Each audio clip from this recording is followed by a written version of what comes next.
पाटील हे फक्त आडनाव नाही, ही एक महाराष्ट्राची शान आहे आणि महाराष्ट्राच्या इतिहासात यामागे एक मोठी परंपरा दडलेली आहे. पाटील हा शब्द आला. पट्ट म्हणजे प्रशासन आणि इळ म्हणजे गावकाम. पूर्वीच्या काळात पाटील म्हणजे गावाचा प्रमुख, लोकांचा प्रतिनिधी, न्याय देणारा. मराठा साम्राज्यात पाटलांचे काम खूप महत्त्वाचे होते. गावाची जबाबदारी, कर, शेती, सुव्यवस्था आणि लोकांच्या समस्यांचं समाधान. पाटील म्हटलं की शब्दाला वजन, निर्णयाला मान्यता आणि माणसात लीडरशिप.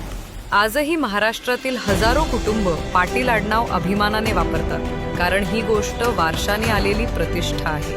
पाटील असणं म्हणजे फक्त आडनाव नाही, ती एक जबाबदारी, एक परंपरा आणि एक मान आहे. आणि म्हणूनच पाटील नाव ऐकलं की छाती आपोआप फुलते.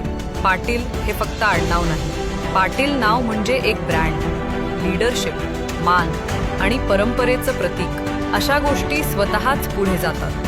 अशाच माहितीपूर्ण आणि अभिमानास्पद माहितीसाठी फॉलो करा विस्तार मराठी.